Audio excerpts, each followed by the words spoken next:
So here we are now in chapter 1, and chapter 1 is called Sex and You. So what this is we start in this place when we talk about consent, because before we can really introduce another person into our sort of sexual lives, we really need to start with ourselves. We need to know who we are, what we're ready for, and sort of what makes us us before we kind of start off in this whole thing. Now, you as watching this, you might already be somewhere along your journey in your sexual experiences in your life, or you might just be starting out. But wherever you are, it's actually a really good idea to come back and do an inventory about yourself and who you are at this time here. So the thing you can do to start off, every sort of bit we start off with, again, remember, you can have your thoughts and questions log or terms and questions. So in case we cover something and you want to ask more questions about it, you can just jot it down there.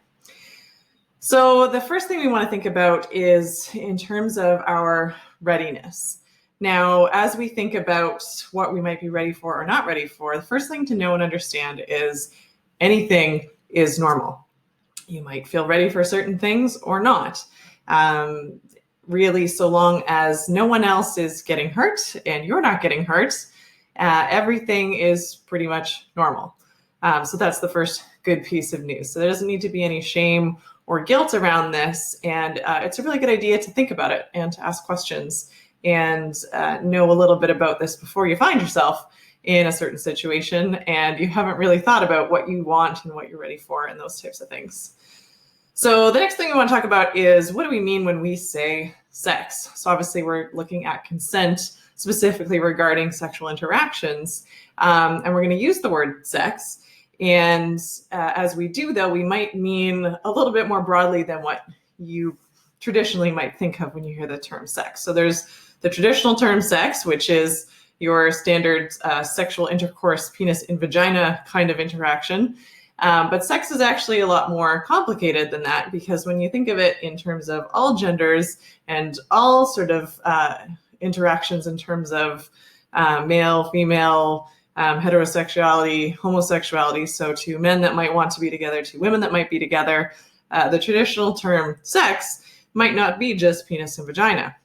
So we're going to talk about sex as in sort of sexual intimacy.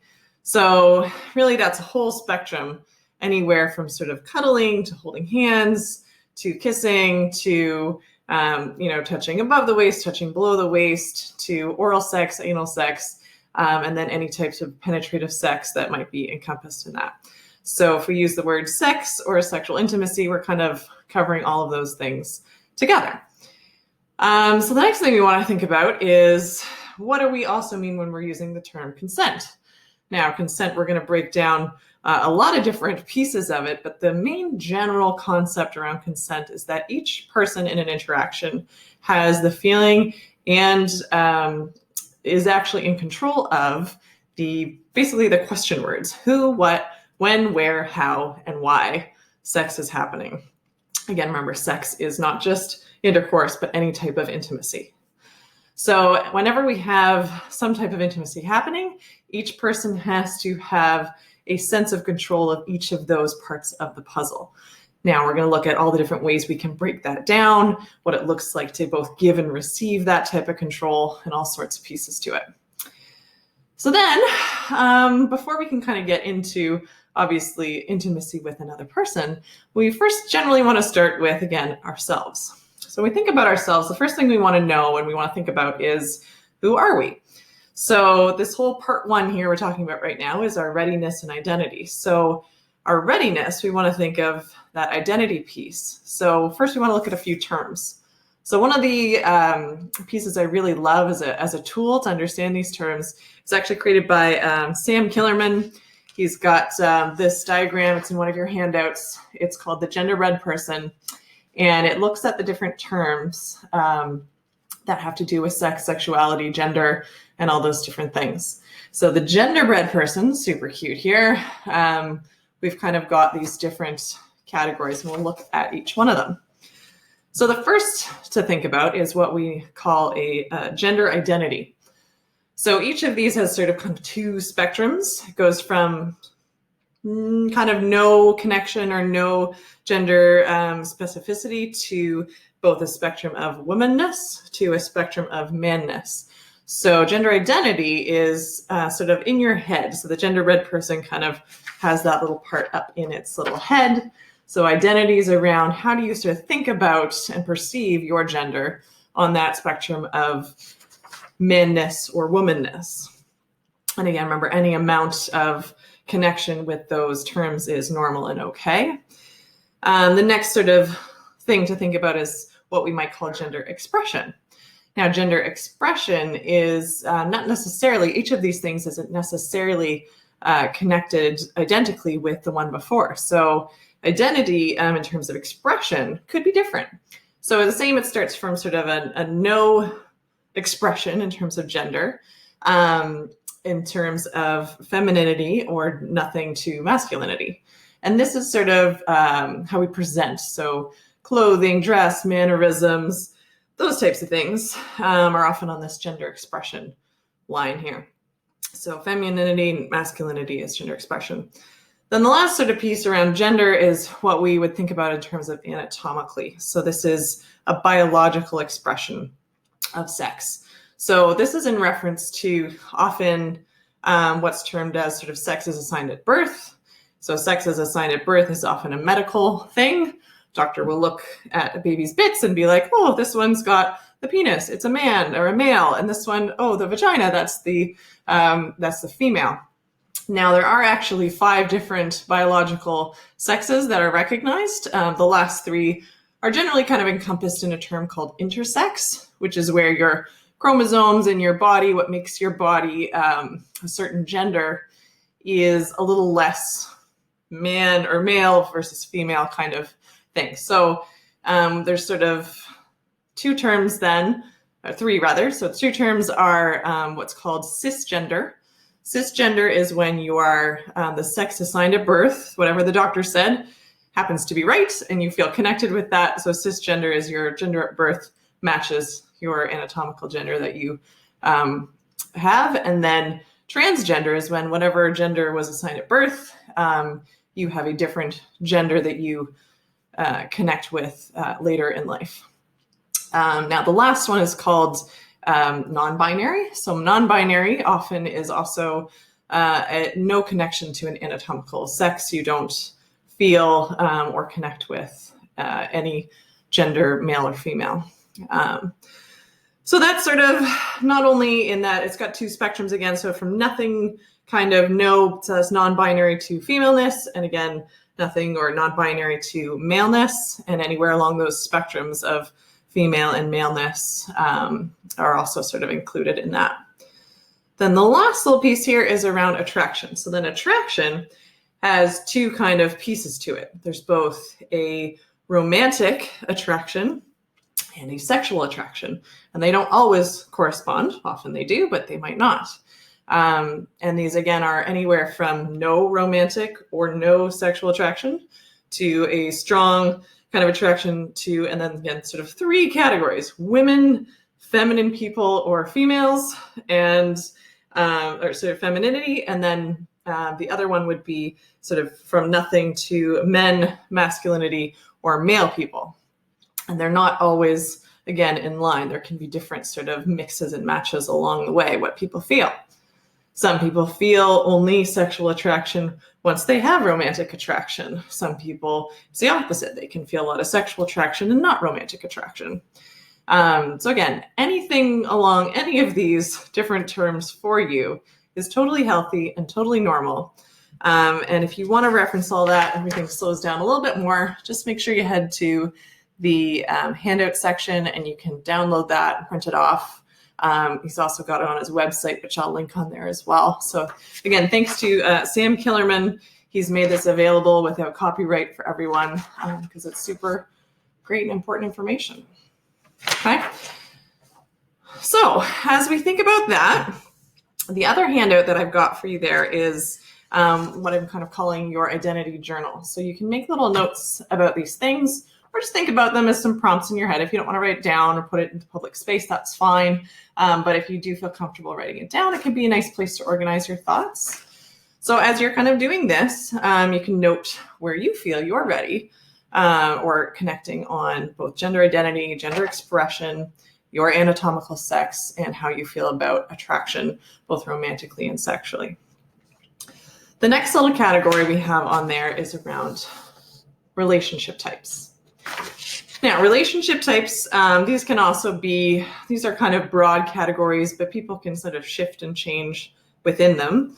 But what we have as sort of some general starting places to understand the different types of relationships people have with each other, so that you can think about what you might want or be ready for, or what feels right for you in your life. We'll start by exploring the idea of what's called exclusive or monogamous relationships.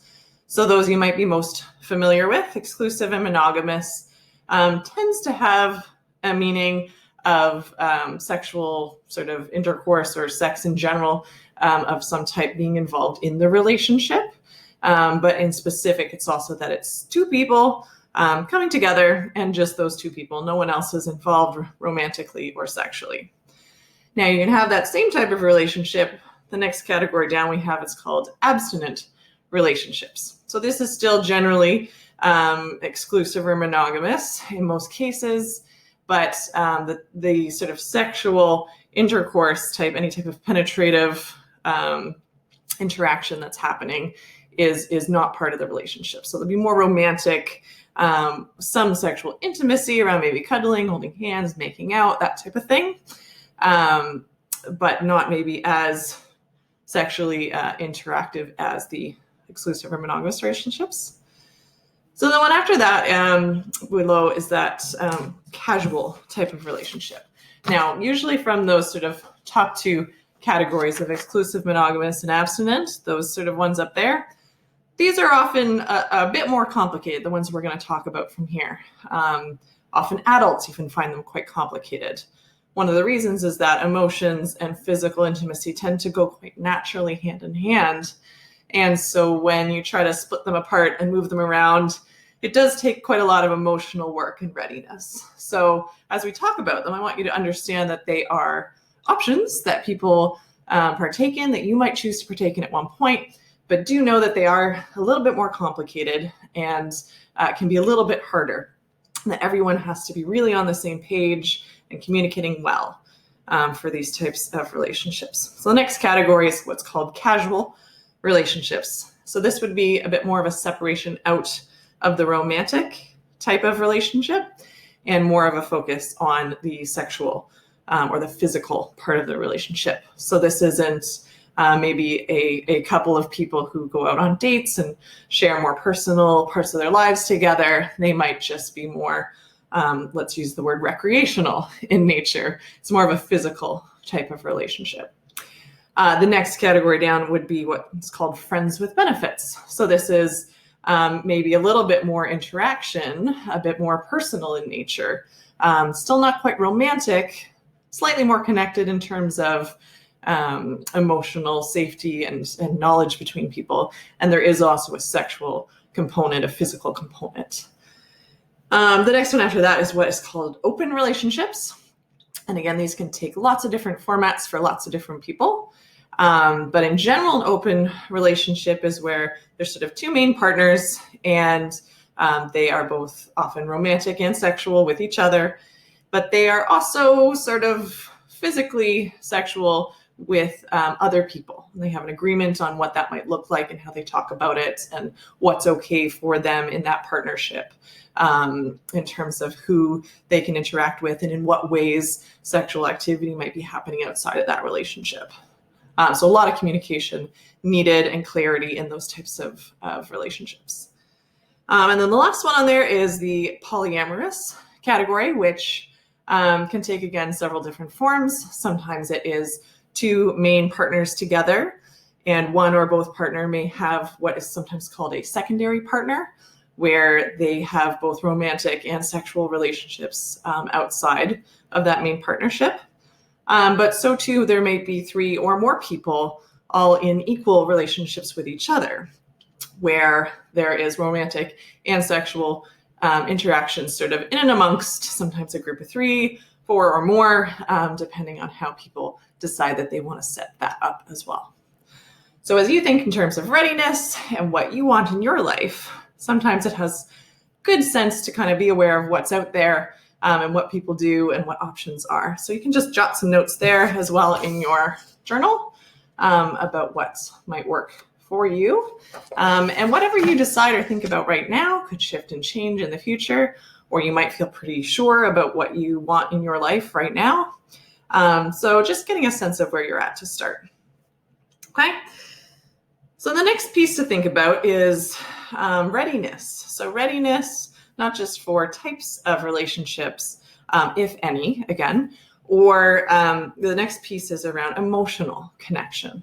So a lot of times when we start thinking about intimacy with people, we start thinking about opening up, becoming more vulnerable, sharing more parts of ourselves and some of our fears and our hopes and fantasies, things like that. When we think about opening up in that way, we want to think about who we're doing it with. Do we trust them? Are they someone we can trust that part of ourselves with? And when we open up in that way, we really want to make sure that we feel good about the parts of ourselves we are opening up. Okay, so around closeness and openness, those trusts.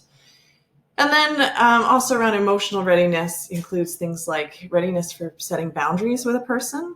So this can be our ability to feel comfortable speaking up for ourselves, what we want, what we're okay with, and being able to express that to a partner. We're going to talk a lot more about boundaries. And the other piece is around dealing with rejection, both sometimes being rejected by a person, sometimes emotionally, sometimes physically, and how ready we feel to go through that. We're going to talk a little more about that later on as well. So as we think about readiness around boundaries and rejection, that can also give us a sense of how ready we might be for more intimate relationships, either romantically or physically or both. So you can also jot a couple notes down about those types of things. Now, of course, because we're talking about consent, we are generally talking about physical aspects that might happen between us and a partner. So when we think about types of things we're ready in a physical way, it's actually a really good idea to think about this ahead of time.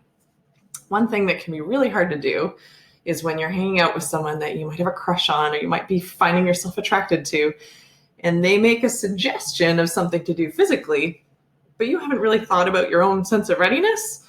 It can be really hard to think about it on the spot. And when you're kind of put on the spot, and then you have to make a decision really fast, sometimes that doesn't always end well in ways that we feel good about later because we didn't really get a chance to do a full inventory with ourselves. So if you get a chance to, it's a really good idea to kind of think about this ahead of time. So there's different things that you might want to think about in terms of readiness, also personally, but also with a partner. So the personal stuff, the stuff that doesn't necessarily involve physical interaction with another person, could anything from starting with masturbation. Again, a very good space and place to get to know about yourself and what you might be ready for and what feels good and all those things so that you can be better at communicating with a partner if and when you choose to do that. But then there's also other aspects of intimacy that you might express with a partner that aren't necessarily physical, but it might be talking about fantasies or things that you find attractive. It might be looking at or using porn or erotica, which we'll talk a lot more in depth as we go, as there's a lot to think about and understand about those things later. Phone or virtual kind of interactions or sex or sexy talk, those types of things. And all of those may or may not be part of what you're interested in or ready for. So things to just think about ahead of time. Then, of course, there's the actual physical aspects in terms of what you want to do with a partner. Anything from holding hands, kissing, making out, to, again, touching above, below the waist. There's what's called sort of digital sex. That's digits are your fingers. So fingers and hands. There's mouth, that would be oral sex, and any type of penetrative, whether that's anal, vaginal, or anything else. So there's sort of both giving and receiving that you want to think about what you are interested in or not. And as you get a sense of that, remember that even if you feel interested about something, the next parts we're going to talk about are also making sure your partner is interested in the same thing. It's not like deciding to go out and buy a new shirt. I'm interested in buying that shirt. I'm going to go out and get it. It's okay. I have a sense of what I want, and let's sort of give a lot of thought and a lot of perspective into making sure our partner's on the same page in a very big and enthusiastic way. Okay, but getting a sense, so jotting all that down on that sheet there can give you a bit of an idea of things to think about ahead of time, so that hopefully when you get to that point in your life, should you choose you want to engage in this kind of physical intimacy with other people, you've already given a good thought to what you feel ready for and where you're at to start. Okay, so that kind of wraps up a little bit our first part of chapter 1. So in the next part we're going to talk about is going to be more around the myths and influences in terms of things that we might already think we know about consent or about the way it happens, and kind of breaking down some myth from fact and understanding influences in our life. Okay.